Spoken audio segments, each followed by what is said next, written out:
بسم اللہ الرحمن الرحیم۔ ناظرین، صدائے ابوذر معنوی اعتبار سے ابوذر کی آواز۔ ابوذر کون اور ابوذر کا حدود دربہ کیا ہے، ان کی شان فضیلت کیا ہے، جس کے متعلق 1,24,000 انبیاء کے سردار نبی حضرت محمد مصطفیٰ صلی اللہ علیہ وآلہ وسلم کا ارشاد گرامی ہے کہ آسمان نے سایہ نہیں کیا اور زمین نے بوجھ نہیں اٹھایا ایسے شخص کا جو ابوذر سے زیادہ سچا ہو۔ سچ بولنا، سچ کہنا، سچ سننا، سچ لکھنا، یہ ابوذر مزاج لوگوں کا کام ہے،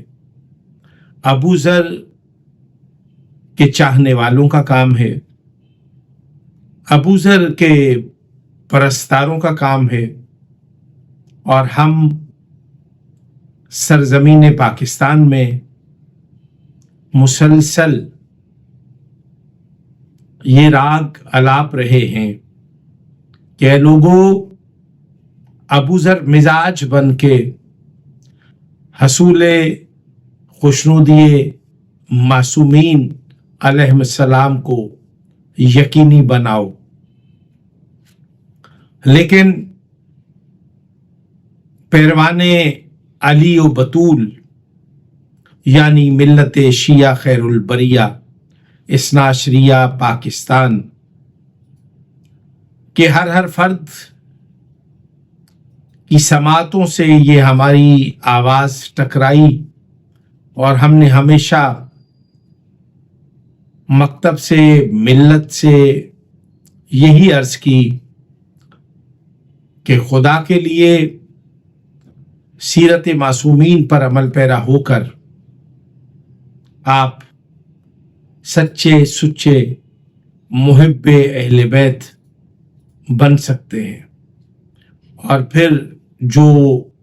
محب اہل بیت بن جائے وہ ابوذر کہلاتا ہے۔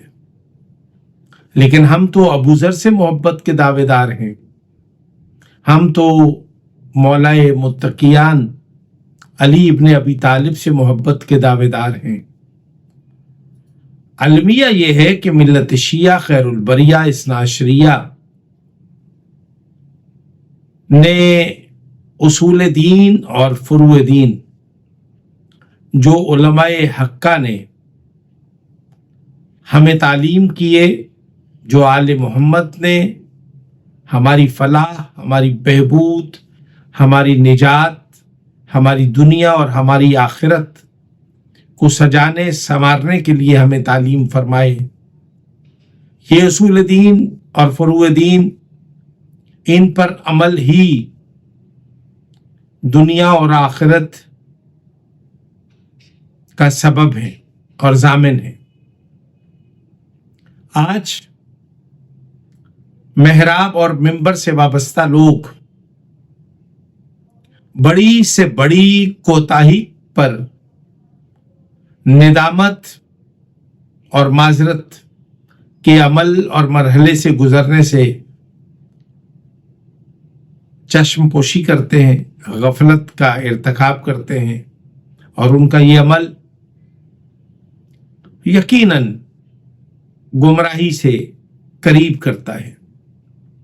آج میرے بات کرنے کا مقصد یہ ہے کہ منبر پاک پر موجود شخص نے برسر منبر لاکھوں ہزاروں افراد کی موجودگی میں،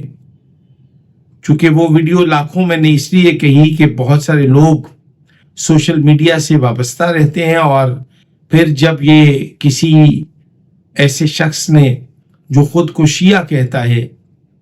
اور پھر اس نے برسر منبر شان رسالت مآب صلی اللہ علیہ وآلہ وسلم میں گستاخی کی، اور اس گستاخی کرنے کے بعد ملت شیعہ دو لخت ہوئی، کچھ لوگ اس شخص کے ہم رکاب اور معاون بن گئے اور کچھ لوگ اس کے ساتھ متحارب ہوئے۔ متحارب ہونے والوں کی تعداد اگرچہ بہت کم ہے، لیکن اس کے ہم نواؤں کی تعداد یوں لگتا ہے جیسے 14 صدیاں پہلے کربلا کے لک و دک صحرا میں جو امام علی مقام امام حسین علیہ السلام نے کربلا کی دھرتی پر جو ایک تاریخ رقم کی، اس میں جو امام کے عادات تھے یا حق پرستوں سے متحارب ہونے والے لشکر کی تعداد، میں اس تعداد کو، چونکہ وہ مورخین نے اس کو 2-3 طرح سے لکھا ہے، میں 36 ریاستوں کی اس فوج کو جو لشکر حسین سے ٹکرائی، اس کی تعداد یقیناً لاکھوں میں ہوگی۔ اس وقت توہین رسالت کرنے والے کے ہم نواؤں کی تعداد بھی لشکر یزید سے مماثلت اس لیے رکھتی ہے کہ اس کی تعداد کا شمار مشکل ہے، اور جن لوگوں نے شان رسالت، توہین رسالت کرنے والوں سے پنجہ آزمائی شروع کی، ان کی تعداد انتہائی مختصر۔ پھر جن افراد نے اعلائے کلمۃ الحق کیا، کلمہ حق بیان کیا، وہ مختلف اداروں میں، مختلف فورمز پر اس شخص کے خلاف قانونی چارہ جوئی اور عمل درآمد، یعنی توہین رسالت کا ارتکاب کرنے والے شخص کے خلاف اسلامی جمہوریہ پاکستان میں قانون کو حرکت دلانے کی بھی کوشش کی گئی۔ لیکن میں یہ سمجھتا ہوں کہ ظالم کے ہاتھ بہت مضبوط ہوتے ہیں۔ ہم انتہائی مطمئن ہیں کہ ہم نے اپنا استغاثہ بارگاہ امام زمانہ حجت خدا امام محمد مہدی آخر الزمان علیہ السلام کی بارگاہ میں